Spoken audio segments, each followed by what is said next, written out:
Donald Trump sure knows how to build a business empire, but let's not forget, he also knows how to build a big family. I do it. And when it comes to his presidential campaign, the support of his relatives is as crucial as ever.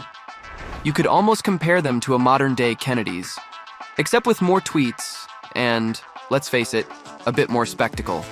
Thank my entire family for being here. Don, Kimberly, Ivanka and Jared, Eric and Lara, Tiffany and Michael, Barron. We love our Barron. During this election campaign, a bunch of Trumps have been front and center, especially at the Republican National Convention in Milwaukee. But while some family members are stepping into the spotlight, others are noticeably missing. So let's break it down and see which Trump is playing what role in this campaign.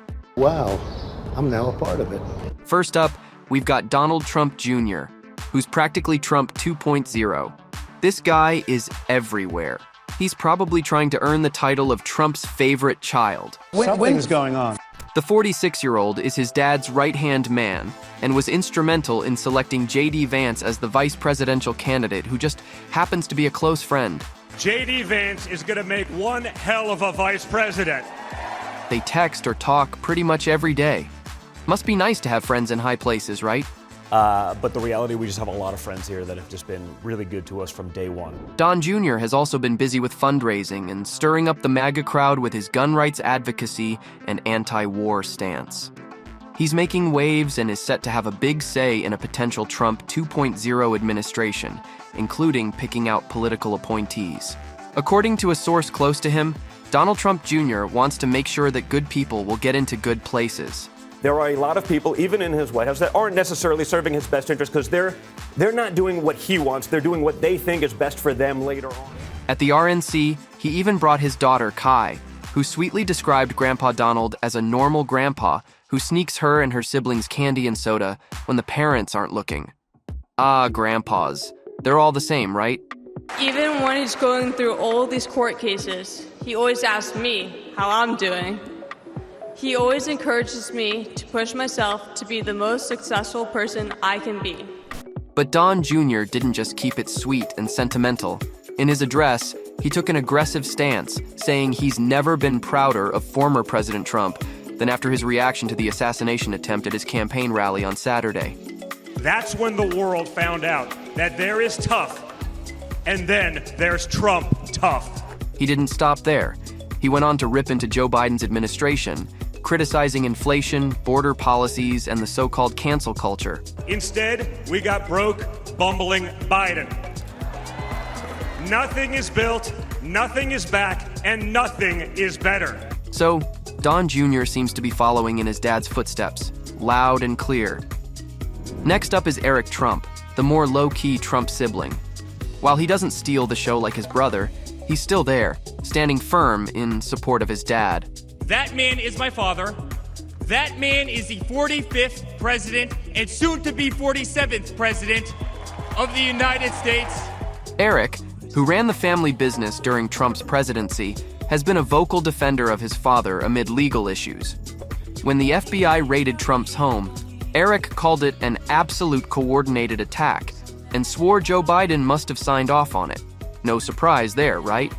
At the Republican National Convention in Milwaukee, Eric took the stage to remind everyone that his father left behind his business empire to save the soul of America.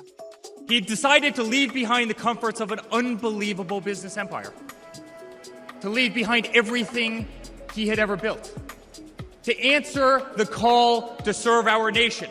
And now for the wild card, Lara Trump, Eric's wife. She's kind of like the new Ivanka for this campaign.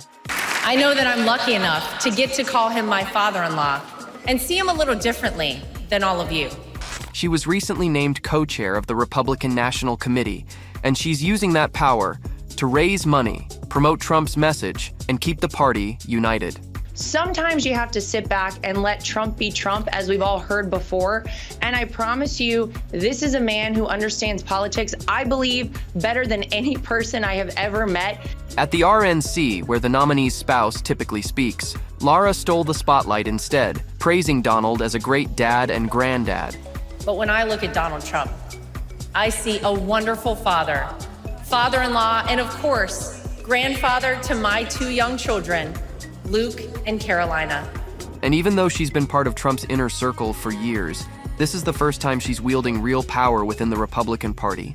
Political experts say Lara is bringing a much-needed female presence to Trump's campaign, a dynamic that was missing before. Looks like Lara's ready to make her mark in a big way. This is a man who has sacrificed for his family, and a man who has truly sacrificed for his country. Speaking of female presence, you might have noticed that Melania Trump has been notably absent from pretty much everything, including her husband's campaign launch, rallies, and court appearances. And I want to show them that I don't care.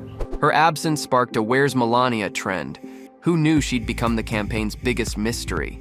I was surprised. But just when everyone was starting to think she'd become a myth, she finally broke her silence after an assassination attempt on Trump, sending a heartfelt letter urging unity and saying, "We all want a world where respect is paramount, family is first, and love transcends.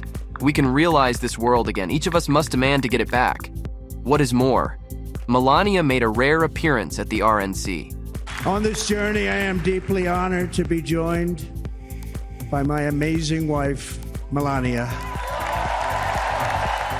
She made her grand entrance solo in a striking red skirt suit. She took her seat next to vice presidential nominee J.D. Vance, and Trump was all smiles, giving a shout out to her heartfelt unity statement. And Melania, thank you very much. You also did something really beautiful, a letter to America calling for national unity, and it really took the Republican Party by surprise. I will tell you, it was beautiful. However, this rare appearance didn't come without its usual Trump couple awkwardness. Melania Trump was caught on camera doing what she does best, sidestepping a kiss from her husband. Yep, she just casually dodged it like she was avoiding a bad case of morning breath. Well, it's these little moments that keep us all on the edge of our seats, wondering what's really going on behind those closed doors. Then there's Ivanka Trump and Jared Kushner. When Trump won in 2016, Ivanka and Jared were front and center, even earning the nickname Team Trump. But let's not forget the drama. Many critics saw them as symbols of nepotism. How could somebody successfully win the presidency who had never been engaged in politics? And my father did that, and Jared was instrumental in helping his campaign succeed. Then, after Trump lost in 2020, Ivanka and Jared took a step back from the spotlight. Ivanka announced she was focusing on her family and supporting her dad from the sidelines. And I am very vehemently against family separation. So, when she made an appearance at the 2024 RNC, it was brief but noticeable. She and Jared showed up on the final day of the convention, just after Trump signed the official nomination paperwork. It was definitely more of a blink and you'll miss it moment, but it got some attention. After all, the last time she made headlines was for stepping back from politics, so her rare return was bound to turn a few heads. I'm terrified. I'm excited. Now, could it be that Ivanka stepping back isn't just about family time? Remember the rivalry between her and Melania during Trump's presidency? Ivanka, trying to play First Lady while Melania was busy with Barron School, led to some serious firm boundaries from the actual First Lady. It was like a White House version of Game of Thrones, minus the dragons, but with plenty of icy stairs. There's one First Lady, and Melania will be an unbelievable First Lady. But wait, things might be thawing out. According to recent whispers, the Trump family's legal drama could be bringing everyone closer together. That's right, the same legal troubles that have been all over the news might be melting those icy tensions between Ivanka and Melania. Could this mean Ivanka's gearing up for a return to politics, or is she just dodging those family dinners where things could get awkward? Time will tell. The amount of work that we've accomplished in a very short period of time is just remarkable, and that's where our focus is. That's where our priorities. And of course, let's not forget about other Trumps, like Tiffany and Barron. Tiffany, Trump's fourth child, has mostly stayed out of politics, except for a few speeches at past RNCs. That's a great quality to have in a father, and better yet, in the President of the United States. Meanwhile, Barron, Trump's teenage son with Melania, has also kept a low profile. There was talk he'd be a delegate at the RNC, but then he opted out. Guess the younger Trumps aren't feeling the campaign spirit this time around. So there you have it. the Trump family lineup for 2024. They might not always be on the same page, but they definitely keep things entertaining. If you want to help people, there's no better position to do it from than the president. Now we want to hear from you. Who do you think will steal the spotlight in the Trump dynasty? Share your thoughts in the comments.